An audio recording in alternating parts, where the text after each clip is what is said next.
Welcome to Season 2 of Red Sox Digest, the only show where pain, sarcasm, and false hope collide nightly, like a Masataka Yoshida ground out to second. We break down every loss, every meltdown, and the occasional win, with sarcasm, facts, and no front office spin. Subscribe today at RedSoxDigest.com or keep wondering how a wildcard team spent an entire offseason avoiding power hitters. And now, here's the crew at Red Sox Digest.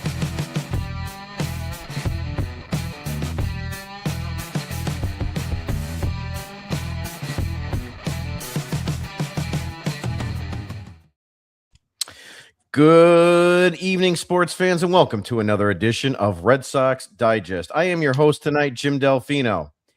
And I got to be honest, hosting this show right now feels like running a funeral, except the body keeps getting up every night just to die again in a slightly dumber way.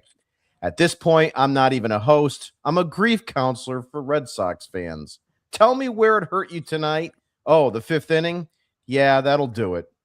Joining me tonight is Nick Face. Nick is so pissed off right now, he's probably yelling at his TV like it owes him money.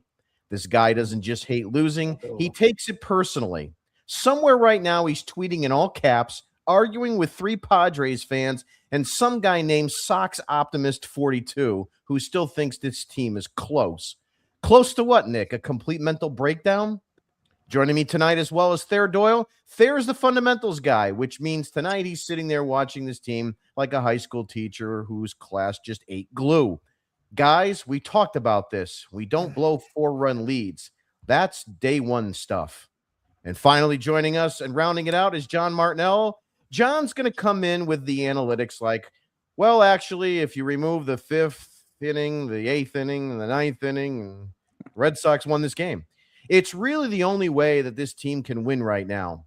Let's just remove all the parts where they completely collapsed like a cheap lawn chair. Let's get into it. Your Boston Red Sox, who apparently specialize in emotional damage, blew a 4-0 lead and lost 8-6 to the Padres. And let me say this as clear as possible. This wasn't a loss. This was a slow-motion choke job. You come out here, you score 4 runs, you're feeling good, and then what happens? You just stop. Like someone unplugged the offense and the pitching at the same time. Top of the fifth, Manny Machado steps up and absolutely launches a 3-run home run like he's playing home run derby. And the Sox reaction? Nothing. No pushback, no fight, no, hey, maybe this is not a complete fall apart here. Just the same dead blank look like, yeah, here we go again. Because deep down, they know, you know, and I know, the second that ball left the bat, this game was over. Then, because this team loves to toy with you, they tie it in the 7th. Yoshida comes through, makes it 6-6, and for one stupid second, you think, all right, maybe this time they won't screw it up. Well, that's on you. That's your fault for believing, because immediately the Padres punched them right back in the mouth. Jackson Merrill hits a go-ahead home run in the 8th, like he's casually ruining your Easter. And what do the Red Sox do? Same thing they always do. They fold, not bend, not fight, not compete, just fold. And then the 9th inning, where this is just becoming insulting. You're down 2 runs, game's still right there. And what do you get? Strikeout, strikeout, strikeout. Sit down, go home, thanks for coming, have some Easter pie. No grind, no pressure, no fight. Just 3 guys walking up there like they've already mentally checked out. Let's call this what it is. This team is soft. They're mentally soft. They are situationally clueless and completely incapable of putting a team away. You hand them a lead and they treat it like it's radioactive. And the pitching, every big moment, they give it right back. Every time. Like they're allergic to shutting the door. And the offense, they'll score, but only in 1 inning. It's like a toddler eating dinner. All the runs at once and then nothing for the rest of the night. This isn't bad luck. This isn't just one game. It's not early anymore. This is a pattern. A team that gets a lead, immediately panics, gives it back, and then dies quietly at the end, over and over and over again. And the worst part, you expect it now. 4-0 doesn't feel safe. It feels like a setup to a punchline. And you, the Red Sox fan, you are the punchline.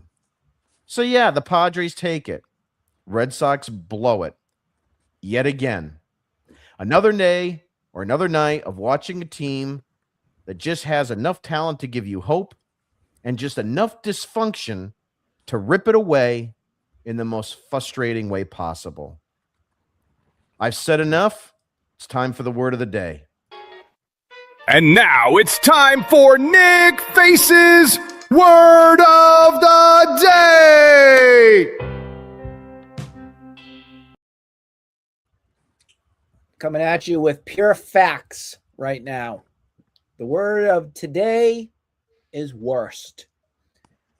Worst meaning you are the worst team in Major League Baseball through 9 games. You are 2-7. That is the pits of Major League Baseball. Let that sink in for all of you optimists out there. Oh, it's early. It's only a week. The weather hasn't turned 70 yet. Boo-hoo. This team sucks. Flat out sucks. There's nothing to look forward to right now. There isn't anything that I'm going to run to my television screen or go to Fenway Park that I want to see. This team, let that sink in. Is that what you said? Let it sink in. Yeah. That sink is you can leave the water running because that's how bad this team is. Flush it right down the drain. I want to be hopeful on something, but much like I've said, and we all have said this before, even if the pitching is half decent, you have to hit a baseball, and you can't do that.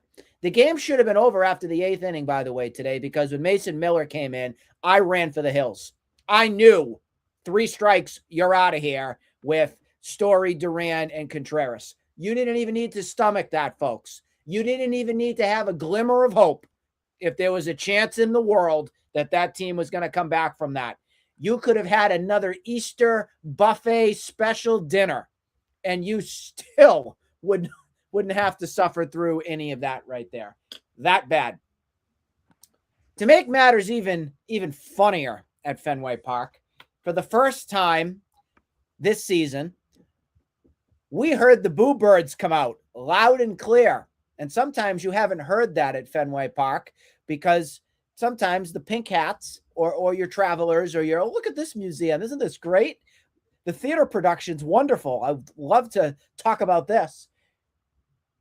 You heard Sell the Team today, very loud and clear, right on the DEI network, which I'm going to nickname them. I'm not going to call them by their name anymore. They are the DEI network.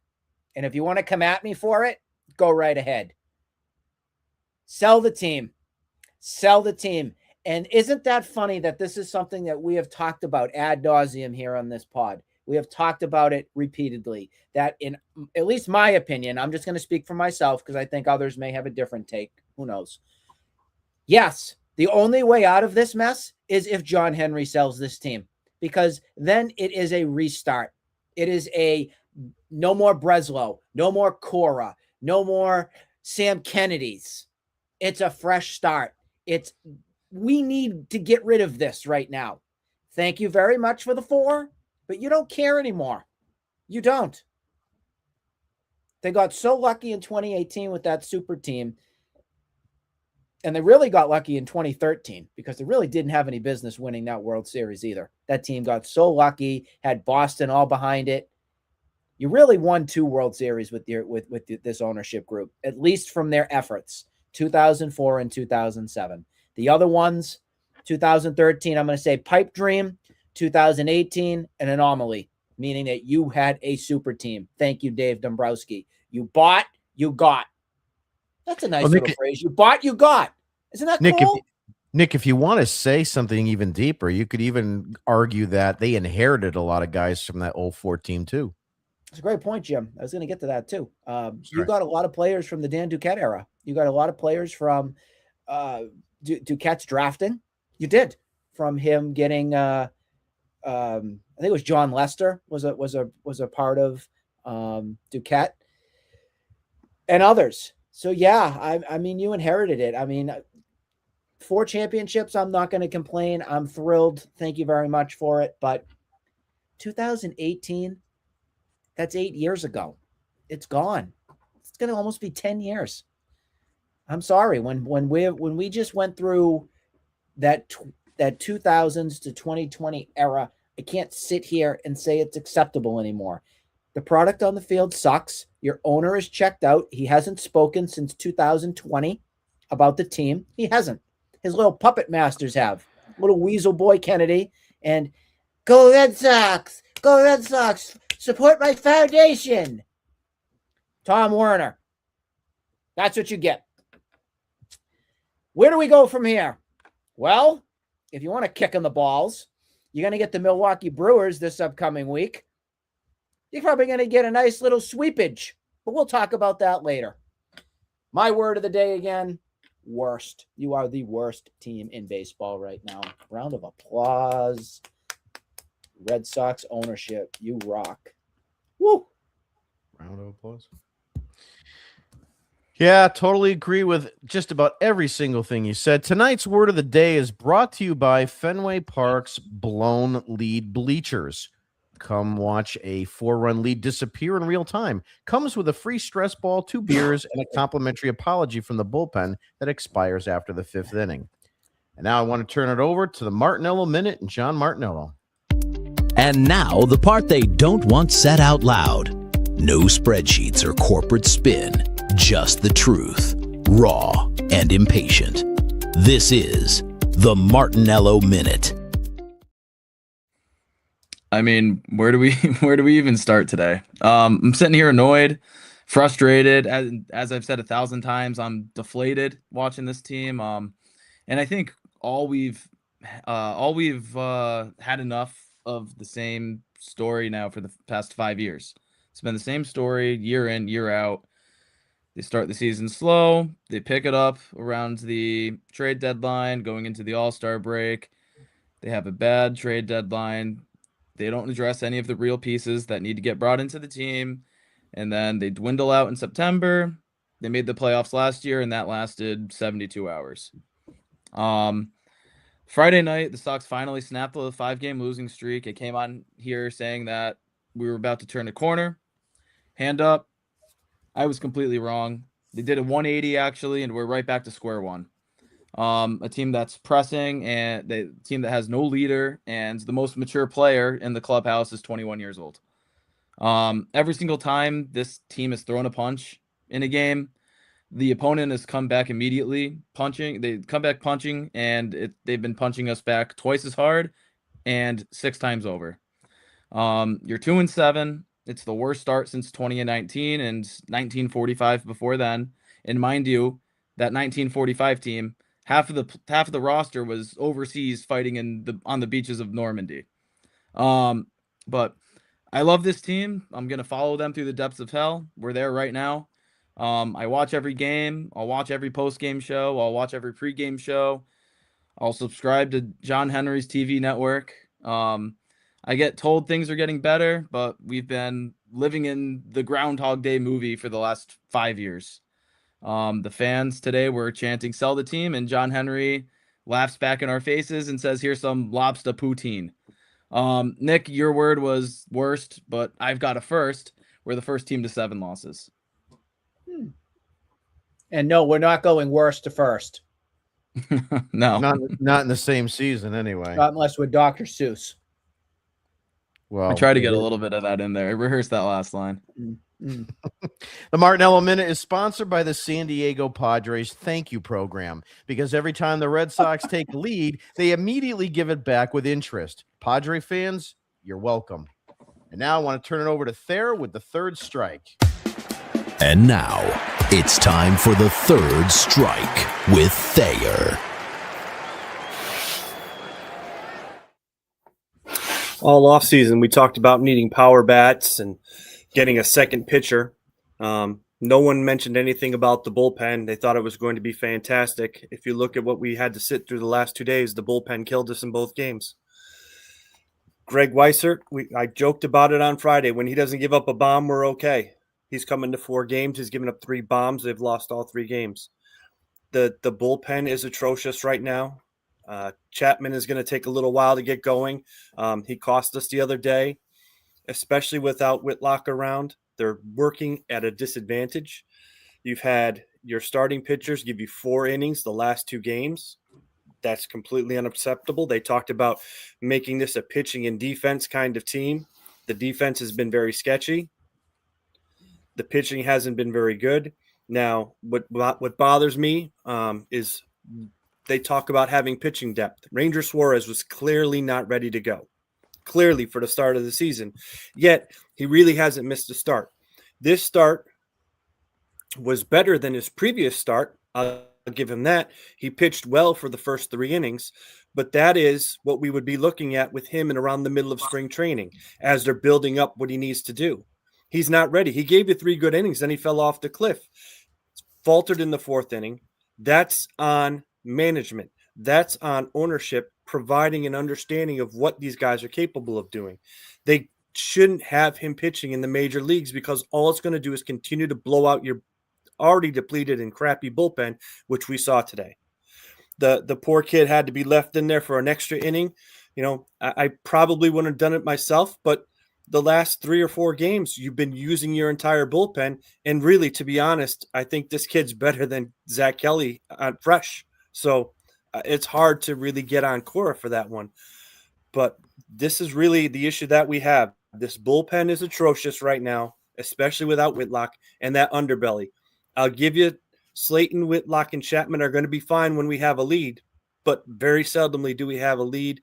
And we have to understand, Jim, going back to your monologue, you have to have a sit-down inning and a shut-down inning with your pitching staff after you score. You cannot score 4 runs and then give up 3. You can't tie the game, make it 6-6, and then just put a fastball right down the middle that just gets obliterated. It's just, you can't do that. You can't make those mistakes. And the other aspect of it is every mistake the Red Sox pitchers are making are leaving the ballpark because other teams have people who are capable of hitting home runs. We struggle to do that. We had to score 6 runs. They've scored 6 and 5 runs this series. That's an improvement over what we were seeing before, but they have to do it with multiple hits. They have to grind it out. They have to do things. And unfortunately, when you're doing that, especially with a team of, shall we say it, incompetent ball players, you run into the risk of what you saw today. Now, granted, they probably would have thrown the guy out at third base, but Rafael just ran right into the out to end the inning, and it causes, more opportunities for our players to make mistakes. And that's what's costing us. Yeah, stupidity on the base pass, stupidity on defense. And a lot of this, I still blame Cora. He's just too much with Weissert, as far as I'm concerned. I don't know I don't know if he just doesn't trust anybody else or he just wants those guys, with leads. I don't know what it is, but something's got to be done quickly. Otherwise, we're circling the drain.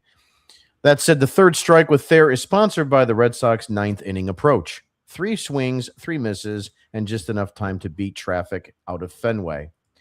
I want to start with our talking points today.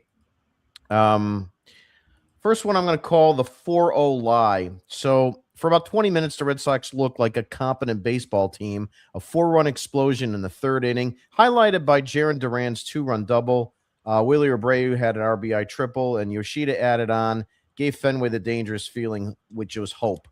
But like every bad habit this team has, it didn't last. What looked like a statement inning quickly turned into a setup for collapse as the offense disappeared immediately after building a lead. So you go up 4-0 at home and completely shut down offensively the rest of the game. Do you view this lineup as streaky and dangerous or just broken? John, I'll start with you. I think at times, as we get, along throughout the year, I think streaky will be a more accurate way to represent the Red Sox lineup. But right now, it's just completely broken. You can't, you can't say that it's inconsistent because we haven't seen, outside of one inning today, them put up a crooked number through 9 games now. So they had nothing to show. Life, especially late in games, it's always been, as we saw the last 2 days, 8th inning, 9th inning, strikeout, weak ground ball. Mason Miller comes in, 9 to 12 pitches, like zero life, zero fight whatsoever. So how I view this team right now, it's just broken, and I'll tip my cap to Breslow. He said that we're a good team that's not playing well. I can't believe him anymore. I don't think this team's very good, but Anymore. at least he could, Breslow could admit that we're not playing well. And he'll go live in his fantasy lands that this team is good. Hopefully we see a stretch fairly soon that shows that they can be good. But they're just broken right now, and I think even once all the cylinders start firing, especially from the pitching side of things, it's going to still be a very streaky offense that we cannot rely on. I don't like Breslow's comment saying that this team is good. How do you know it's good? What indication do you have that this team is good? I mean, they're not playing good baseball. We can all agree on that. But it doesn't necessarily mean the team is good. That's their MO, Jim. They have to lie to the fan base to make you buy in. Lie to the fan base. That's exactly what they have to do, because they have nothing else to go with right now because they're grasping at straws. Fair. Did you listen? Before you go to Thayer, can we go to, I have one important thing I want to say. Sure. Did you hear any of the interviews with Tom Werner and, well, I guess it would tie into Breslow, where they kept reiterating the point of, we have done this in our history. We have won this many games. It's the resume. History. It's the resume, continuous nonsense spewed out of their mouth to remind us. I don't need to be reminded. I don't. They live in the past, and they're living with the past with their personnel too. You've got guys in this on personnel that have been there since 2004. Okay. Our media could be a lot better, though, in handling it, because they sit there like they're little puppy dogs. Oh, yes. Oh, yes. Oh, yes. That's wonderful. Kiss my ass. No. Say, well, this season is not going great. Last season had too many ups and downs. But none of these buffoons who are broadcasting here or media reporters call it out. And you people need to do it. You Gordos, you Bradfords, you people out there need to do your job better. You really do. Nick, they're not going to do that because they're afraid of getting blackballed. No one has any balls here anymore. I mean, I love Chris Cotillo. He's a great guy. He follows me. I follow him. But again, they're limited because no one's going to stick their neck out for this team because they're going to get blackballed. Just moving right along just for time. So, Thayer, your thoughts on the lineup? Again, streaky but dangerous or fundamentally broken? Your thoughts? Neither. What we're dealing with is a team kind of like the Tampa Bay Rays used to have, where they are going to rely on the opposition to make mistakes, and that's how they're going to sort of put things together. The problem is this team doesn't have an offensive approach. We actually walked 4 times today for the first time. The last couple have been, one walk a game. They're not capable of hitting for power. So the problem is they've created an analytical lineup of the true outcomes: a walk, a strikeout, or a home run.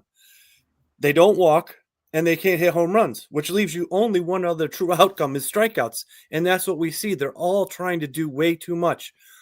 The one opportunity they had today to move a runner over with a productive out was a mistake because Story was trying to pull. He's now back into that pull happy consciousness that he was in, and he was so far out in front of an 87-mile-an-hour pitch that he cupped it and just happened to squib it to first base to be a productive out, but it was a total mistake. That's the issue with this team. We talked about it the other day. 1 through 9, for the most part, they have the same hitters with the same approach. There is no sort of nuance to their batting order where one guy's capable of doing this, another guy's capable of doing that. They're all struggling in the same aspect, and that's the problem. I don't see them really becoming ultra dangerous. They're going to have to sit to a position where if they get a couple walks, they can do something. If they get the other team to make an error, but it's going to be very difficult for them to be consistent this year. Really would be an interesting lineup right now if you had Anthony, Bregman, and Devers 1, 2, and 3. Nick, what is your thoughts? Fundamentally broken or streaky but dangerous? Neither. This lineup's crap. We've known about this. I don't see them even having a streak in them. The only streak that they've got in them is a strikeout streak. That's it.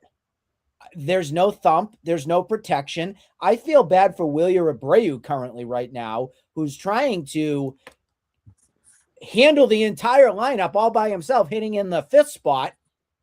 Why is he hitting 5th? I have no idea, but that's where he is, and he's at least producing. That's one player. Outside of that, you got nothing. You got nothing. I'll maybe give you Rafaela's doing okay, but I don't want Rafaela higher than 8 or 9. I don't. That's who he is. Remember when we used to finesse and fiddle with the lineup with Jackie Bradley? Whenever we hit him higher, forget it. Done. Back to old ways. I'm not doing that with Rafaela. Stay low. That's what we have to do on that. And then the other thing I wanted to just mention quick regarding the lineup when we had a 4-0 lead. Did you guys happen to see the numbers for Ranger Suarez and what he's done from the WBC, spring training, and the regular season? So spring training in 3 starts, 9 innings, 14 hits, 11 ERA. World Baseball Classic, 2 starts, 4 2/3, 6 hits, 11.57 ERA. That's really good. Definitely. A 2.414 whip. Regular season so far. 8.8 in the 3rd innings, 13 hits, an 8.64 ERA with a 1.92 whip. Woo-hoo-hoo! That's your desperation signing after Alex Bregman stuck his finger in your face and said, fuck you. You know, on the post-game show, I think I caught part of it. Papelbon was saying that he doesn't believe that Ranger Suarez, with this new ABS system, his approach, and I was talking to John before we all got on tonight, his approach doesn't work with this ABS system now. John, I'll start with you just because you and I were discussing it. Just walk me through what your thoughts are with that. Yeah, I mean, he's been a guy his whole career that doesn't have the velocity to blow a fastball by you. So he relies on working the corners, expanding the strike zone, and getting help from the umpire in doing so. So when you introduce this ABS system that eliminates, or for the most part eliminates, those borderline pitches that guys have gotten throughout their careers, a couple inches off the plate. Now with the ABS, these umpires are hesitant to, that borderline pitch. They're calling them balls a lot more now than they have before. And it's very evident that Ranger feels, or he seems uncomfortable on the mound. And, it's just because he doesn't have that ability to get away with the pitch early in the count and then be able to rely on, a batter having to keep in the back of his head that now I have to go and get that. So the zone's shrunk on him. As I said, he doesn't have that, blow away velocity to, keep in his back pocket when he needs to, when he would need to take it out like a Garrett Crochet does. And he struggled with it. So, he's tied up for 5 years and $120 million or whatever it was. And he's really going to have to figure out rather quickly how to adapt to the new way that this game's going to be played from a pitching standpoint. If you had a limit on the ABS challenge calls, you might be able to convince me and say, well, you get one or two, maybe you earn a third one, something like that. You could probably make do. But I mean, there's an opportunity for players to just keep going pitch after pitch after pitch. And of course, if his stuff is outside and it's called a strike, they can continue to win those challenges and continue to maintain those challenges. So, I mean, this could just be a really bad situation for a guy like Suarez. Thayer, your thoughts on ABS and Suarez? I don't think it's going to have as much of an impact as we all think it will, especially watching other clubs and other ways they're playing it. So many of these teams are just waiting to call their balls and strikes. They're not going to waste them. It's not as easy as we think it is as an offensive player to really be totally in control of the zone. When Suarez is going well, it's not like he's working 2 to 3 inches off the plate. He's working just off the plate, if that. And most importantly, when he's going, it's not that he's getting called strike threes. His ball is moving and he's getting bad swings and misses. And he's getting people to put the ball in play awkwardly. So it's not so much that he'll just be living outside the zone, kind of Daisuke Matsuzaka style, and everyone's calling balls on him. He's really, when he's going, he works within the zone and becomes effective outside the zone. He works out of it when he has 2 strikes. And that's where his advantage comes in, not really for strikeouts, but to get poor contact and get swings and misses. Nick, your thoughts on Suarez and the ABS system question? I really wish when we first did our show, when we were all hyped up about, we got this guy that came from the Phillies. Maybe we got one from Dombrowski. I wish I could turn that back and just tell you that I was concerned at the beginning instead of sunshines and rainbows for everybody from being happy that we signed a player at that time. I wish I called it out and I wish I said he's a nibbler. He's somebody that has to be on to be good and to win a game. And if he's not, it's going to be a shaky outing. And so far, that's exactly how I felt when we signed Ranger Suarez. I also think that I don't want to call him lazy because that's mean. I don't want to be mean. I don't think he's always checked into a game. I think that he sometimes is just out there and isn't fully in the zone, meaning that he is going to be a competitor, that he's going to pitch his best, that he's going to work his butt off to help his team. You think it's a preparation thing?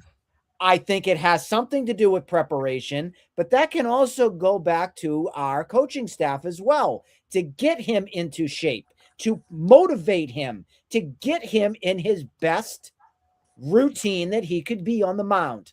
So, yes, it comes down to the player's ability, number one, but it also has to stem from our coaching staff who is not good. That is another major problem with this team.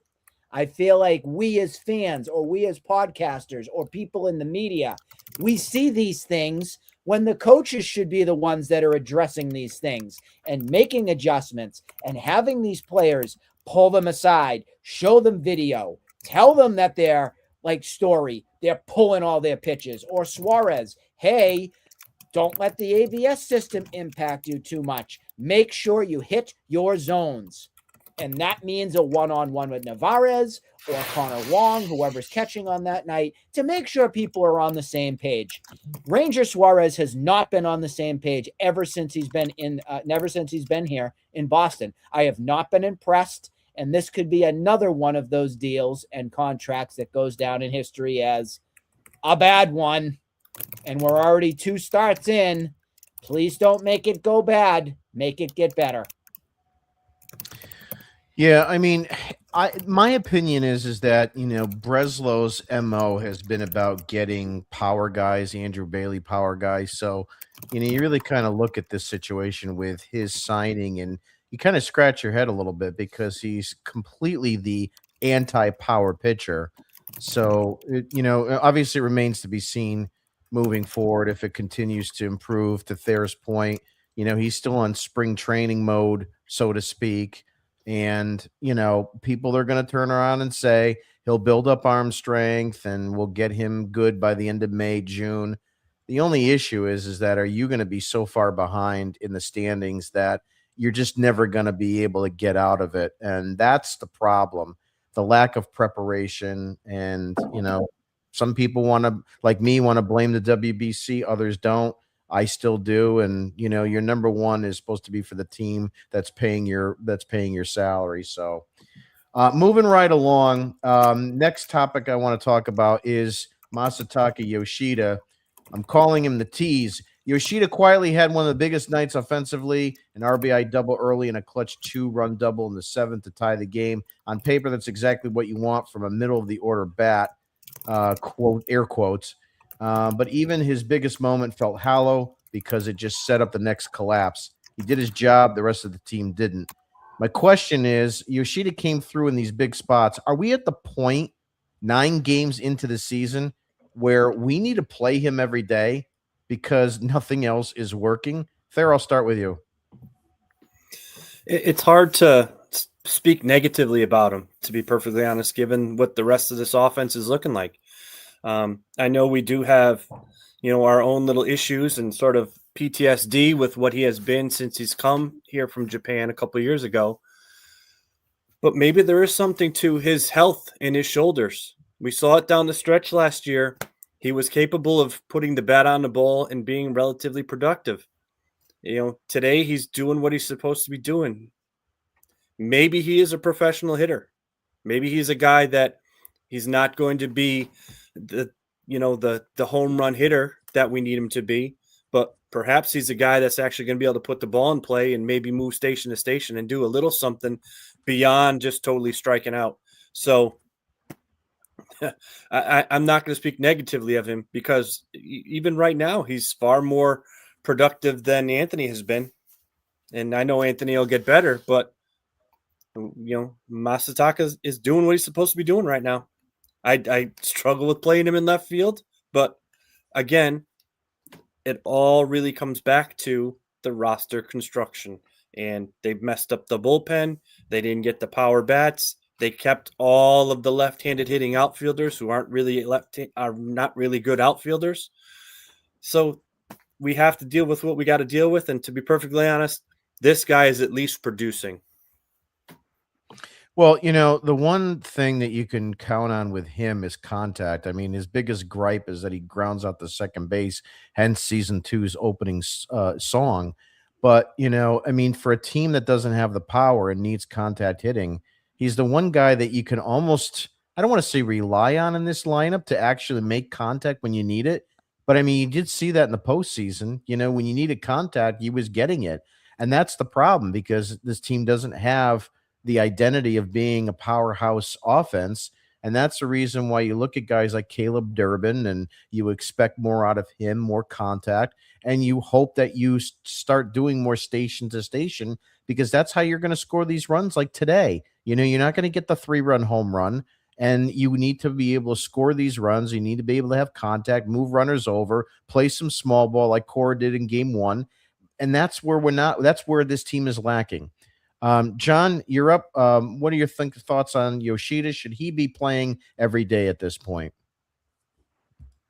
At this current state in time, yeah, honestly, the guy's walking in 40% of his at bats. So, if it's not going to be contacts, like the dude's getting on base and he doesn't strike out.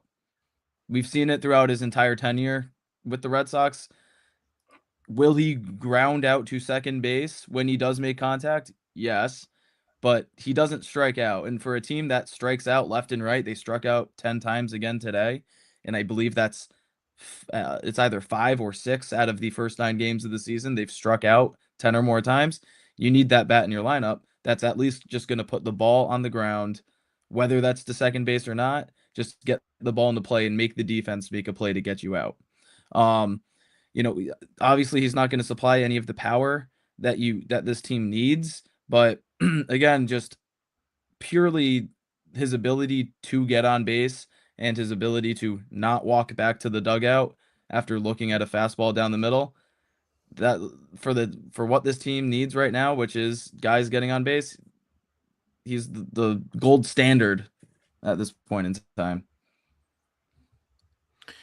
Yeah. The thing with him is that, if he could find those holes down the first base line, he can use the whole field. We've seen it. So, but right now, I mean, I'm pro Yoshida. I want him in that lineup because he's probably the only guy that I trust right now that's going to make contact in a big spot. Nick, your thoughts? Yoshida's going to play. He's going to play. Pains me to have to say it. That's the first time I've said Yoshida instead of Yoshida all season, but we're past that point, I think. I think you're going to have to get uncomfortable with inserting him into the lineup. I keep going back and forth. Do I like Roman Anthony or do I like Yoshida in left field right now? And truthfully, right now, I think it's a coin flip. I think you rotate the two of them in left between DH and left. Duran is my center fielder. Wilyer Abreu is my right fielder. Rafaela, you're moving to second base. Marcelo Meyer, you're my shortstop. Caleb Durbin and Trevor Story, you better figure it out because either between Marcelo Meyer or Caleb Durbin or Trevor Story, one of those guys is going to be hitting the pine because they ain't cutting it. So that's what you're going to have to do. Do I like it? No. But you have to play the hot hand. I'm sick of it. The veteran type like Trevor Story. Oh, he's been around the league. Oh, he's good. Oh, we're going to keep him in the 2 spot. We're just going to keep riding it out. No, we're not going to keep riding it out. I'm not going to sit here and accept it anymore. The lineup I just gave you is what I would ride. If you don't like it, hey, that's your opinion. But I'm telling you right now, that's my lineup that I'm going to put out to try and win a baseball game. Sorry to be so cut and dry, but that's where I'm at. Yeah, last topic before we go to probables and comments. Last thing that I'm going to talk about is Ceddanne Rafaela today. Rafaela was brought in for one reason, impact the game with his speed, and he did, just not in a way that helps you win in the 7th. Right after Yoshida ties it 6-6, the Red Sox had a chance to keep the inning alive and build some momentum. Instead, Rafaela gets thrown out at third on a fielder's choice, ending the inning immediately. And here's the worst part. There already was 2 outs, but if the throw goes to first, the inning is over anyway. So what exactly is the upside? There isn't one. That's not aggressive baseball. It's a complete lack of situational awareness. You risk everything for literally 0 gain. I'd like to get your opinions on that play. Again, just to remind everybody, a throw to first, it's the last out anyway, but you can't get caught, in no man's land between second and third. Nick, I'll start with you. It's baseball awareness again. Rafaela did not have a very good mental weekend between lapses in center field. There was a couple balls that he should have absolutely caught. He had terrible routes on them. And now getting another mental mistake on the bases. This is who they are. This is what they do. It happens on a nightly, daily basis. Why they don't have this awareness and IQ still to this point, it's sad. It's sad because I grew up from my baseball coach, and then through playing. John, you probably did the same with whoever brought you up from coaching into playing. If we made a mistake, we owned it, and we would have a punishment of sorts. Our punishment, if we did it, was you have foul poles. You get picked off, you do something stupid, you're going to be going back and forth. That, within my mind, told me, okay, my coach is mad at me.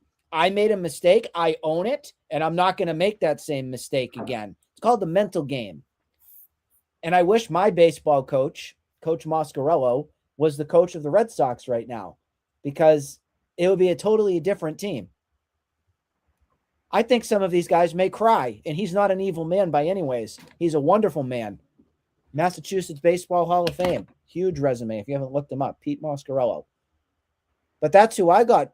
That's who I learned from. That's my mentor. That's the person that taught me how to play the game the right way. and why this isn't adapted and brought up to the big league level, it blows my mind. Every time I think about it, I go, oh, Coach Moss would have had me at that foul pole, or we would have been throwing up until we made and didn't make that same mistake again. But they keep doing it time and time and time again. It is unbelievable. But this is who they are. This is what we get. This is what you got to roll with. Nick, you brought up a good point about his awareness, and even in the outfield, with his movements towards the ball. He had another one today that just went over his head. Now, whether if he actually, caught the ball, in his sights earlier and was able to track it better, I don't know. But I'm starting to wonder, especially with the way Durbin has been struggling, if there might be some sense to putting him at second base, which would then allow you to have Duran in center. You'd have Anthony in left, and then that opens up for Yoshida to be your full-time DH. I don't know, but right now he hasn't looked fabulous in center field. That's the one thing I will say. Thayer, your thoughts on today's gaffe with Rafaela? He's absolutely struggling mentally. He's not where he has been in the past. Young player. I know he's not a rookie, but he's still a young guy. It's there's two choices: you be patient and you'll trust in his talent, or you don't be patient and you just sort of sit the guy. I don't think it benefits the team at all to sit him. I think that they're much better having him engaged in playing. Second base, I struggle with. I know he's a gifted and talented guy, but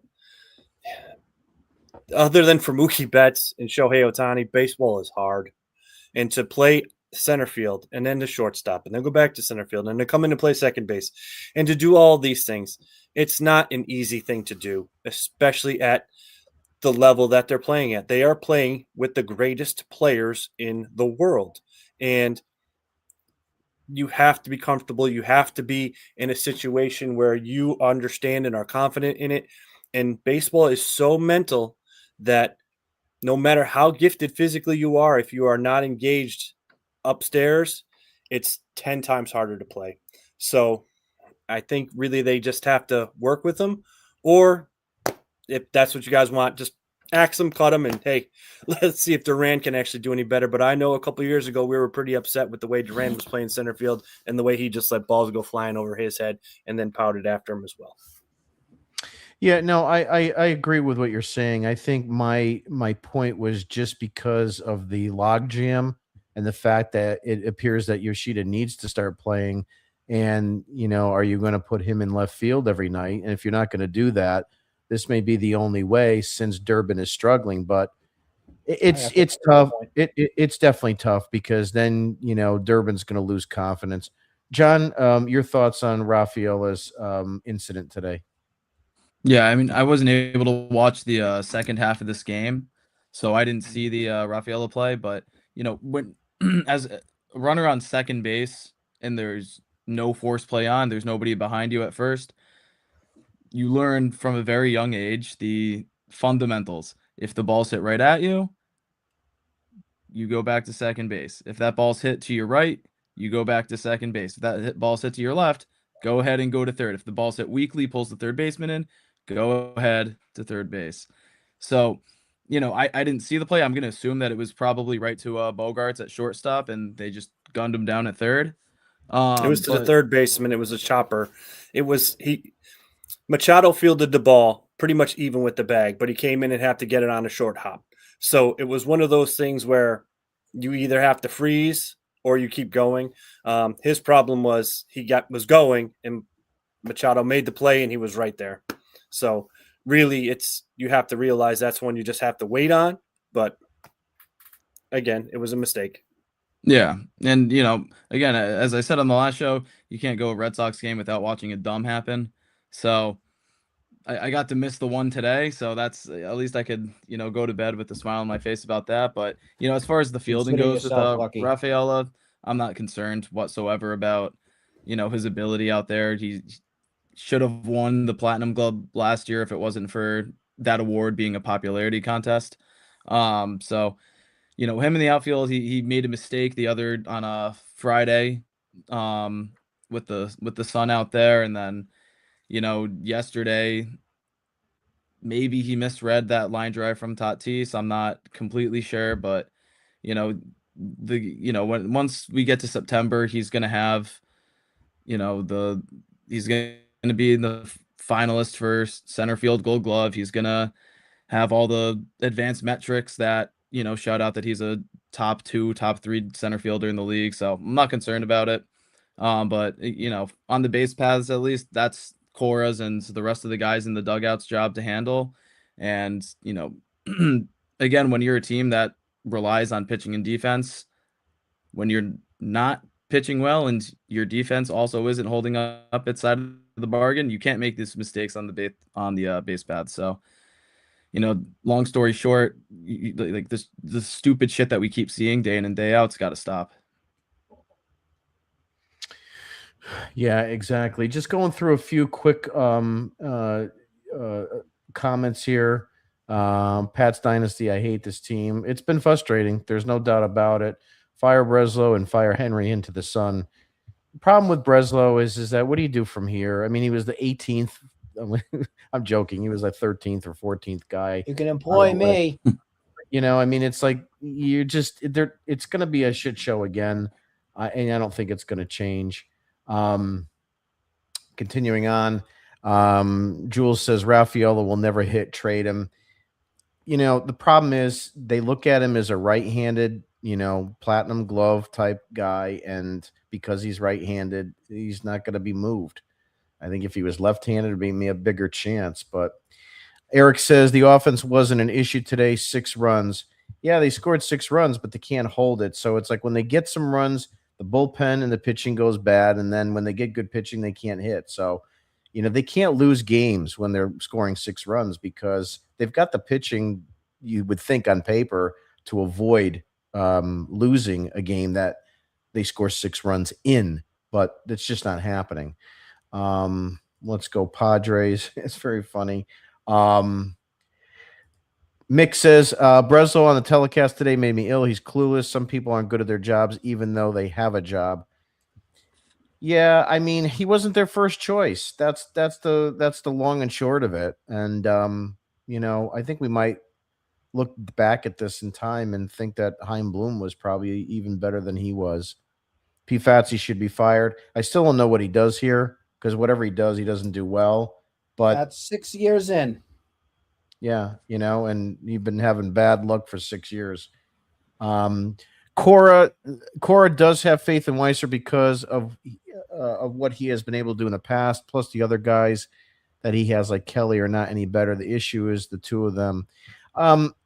I'm not a Weissert fan. I'm not a Kelly fan. I think he could find and do better. They're just not consistent enough. That's the problem. The stuff is there, but they're just not consistent enough. Whitlock also not being there this weekend hurt this bullpen exponentially. Yeah. Let's make sure. I understand he had the birth of his child. That's priority number 1. I'm not saying that he should have stayed here to have his wife go give birth without the father being there, but it hurt the team. That's the only thing I'm saying on it. I'm all about family. I get it. Baseball should be secondary, but overall, it hurt this team. Brent says if Bregman never left, Ranger would not be on this team. Oh, that's absolutely right. I mean, it was a reaction signing, but that's what this team does. You know, it's the same thing with the Rafael Devers contract because they were destroyed by the fans at winter weekend, and they wound up signing him to an extensive deal because they are a reactionary club. They can't tolerate the poor PR, which makes me laugh because they get poor PR all the time with especially today. Yeah, with the way that they're running the organization. Jules says that Massa plays left field better than Roman. You know, for all the crap we give him, he's not the worst left fielder in the world. But I mean, I just don't. I really have a big concern about Roman's arm. I know John says he can fix it. But that's the point. Give me 45 minutes. I think that's the point that Jules was trying to make here is that we've always been concerned with Masataka Yoshida's arm. And now we're concerned on Roman Anthony's arm. So I'm now, concerned with, like I'm I told concerned you, with Moss's glove. I can't. Every single time a ball goes to left field, I want to shut my eyes. I'm concerned that the and turn lights off and the computer. Oh my God. scoreboard are never going to be the same. So I've never seen anything like that before, and there's no way I trust him to make a play in left field. Jules also says Meyer over Story easy because of the D. You know, Story has been an absolute train wreck so far this season. Both sides of the diamond. I mean, it's been bad. His arm is bad. His defense is bad. He can't hit. He needs to be moved to second base, and Mayer needs to be the shortstop. And And that's not going to happen until this team or until the front office or Cora believes that Meyer can stay on the field. It's just not going to happen, and it sucks because if in a perfect world, if everybody was healthy all the time, Meyer would have been the opening day shortstop. maybe Story will get hurt again. Maybe. Oh, did I say that out loud? I'm sorry. Yeah, well, it's probably. I'm such an evil bunny. Matt says, Jim, I can't do this anymore. We're with you, my friend. Why put Cora? Why Cora put Weissert in is beyond me. It's got to be a trust thing. I just don't have another answer for you. But he has not been effective at all, and quite frankly, I just don't want to see him, pitch another game. I don't trust the guy at all. I don't know what there is. And to Nick's point, this is a classic game that you would have saw, Garrett Whitlock in because they needed to actually win this game. They needed to take 2 out of 3, and it just didn't happen. Finishing off on the upcoming series with Milwaukee. So tomorrow, April 6th, Milwaukee Brewers come into town. We have a 6:45 start. Brian Bayo against Brandon Woodruff. Tuesday is also a 6:45 start. Will be Garrett Crochet against Jacob Mizorowski. And then Wednesday is a 1:35 start, another getaway game. Wednesday games. It's going to be Sonny Gray. And from what I see here, Milwaukee hasn't announced a starter for that game yet. But Nick, I'll start with you. 3-game series for Milwaukee. I think I know where your thoughts are for this one, but what's your projections or predictions for this game? Well, we're 2-7 now, correct? Correct. You will be 2-10 by Wednesday. Yeah, I think they're going to get swept too. Thayer, your thoughts on complete sweepage? Your thoughts on it? I think they get the Crochet game. And John, what do you think for this series? I got the Sox. I got the Sox taking 2 out of 3 in this one. The first, you're a better man than I us. think they lose brutal. tomorrow. I think Brandon Woodruff Lord. shoves it up their ass. But Crochet's not going to lose 2 starts in a row. So Tuesday's game against Mizorowski. I don't buy the hype on Mizorowski. I know there was a hard fastball with a hard slider, but he's inconsistent in the strike zone. And if there's one thing that the Red Sox can do and what they preach every day at Driveline is to hit fastball. So I'll take that. And then the third game, if Chad Patrick shoves it up your ass, these guys, like I can't physically, like biologically say that the Red Sox are going to lose a game in which Chad Patrick is pitching against them in. Well, I mean, we could have said the same thing against Walker Buehler today, my friend. I'm going with it. They didn't lose to Walker Buehler. That's true. So I'm hesitant. I think it's going to be a sweep, but I think if they're going to win one, it would be the Crochet game. But that's going to have to be a game that he absolutely dazzles in. If he's given up 2 or 3 runs in that game, they are not going to win the game. He needs to give up 1 or 0 runs. I have no faith that there's going to be enough offense. It could be a 2-0 win, a 1-0 win, but if he's giving up 2 or 3 runs, they will be swept. So it's a hard team to have come in at this point of the season, especially with the way they've been playing. And for that amount, it doesn't get any easier. That said, I'm going to call it for tonight. I'd like to thank Nick, Thayer, and John for being on. Also, too, if you haven't been on our website yet, please go ahead and subscribe to our digital newsletter at RedSoxDigest.com. That's Red Don't Sox forget, start a game. Oh, I'm getting to that. Yep. Okay. Yep. And if you go there, we do have an article every day for the for the prior game, and also to copies of the transcripts and these audios. We have both the live stream, and if you sign up, you get the audio sent right to your email inbox every day. Finishing off with today's star of the game, we have a little sweepstakes going. Every time that we are live on air, you'll see a graphic like this on my Twitter handle and for Red Sox Digest Twitter handle. And all you have to do is comment at the bottom before the game starts who you think the star of the game is going to be. And if you're right, you get a point. And whoever has the most points by the end of the season in October, you will win a $100 MLB gift card shop gift card. All you have to do is follow, comment, and win. Today's star of the game, I'm going to let Thayer have this one. Who's your star of the game? I'm going to go with Mason Miller, pretty much because we get 2 stars of the game because he shut us down both Saturday and Sunday. So we'll give it to Mason Miller. So Mason Miller is your star of the game. I don't see a match on anyone on the Twitter handle. So unfortunately, we don't have a winner tonight. Nobody's getting any points, but we will be back with you. I believe, did we say Wednesday? Is that when we're going to be back on Wednesday? Yep. So, okay. So we will be back on Wednesday, and you'll see this graphic on our account, and definitely go ahead and sign up online and leave your comment on who you think is going to be the star of that game. That being said, we're going to wrap it up. Thank everybody for being on. Thank everybody for commenting and following us, and have a great night, everybody. We'll see you Wednesday.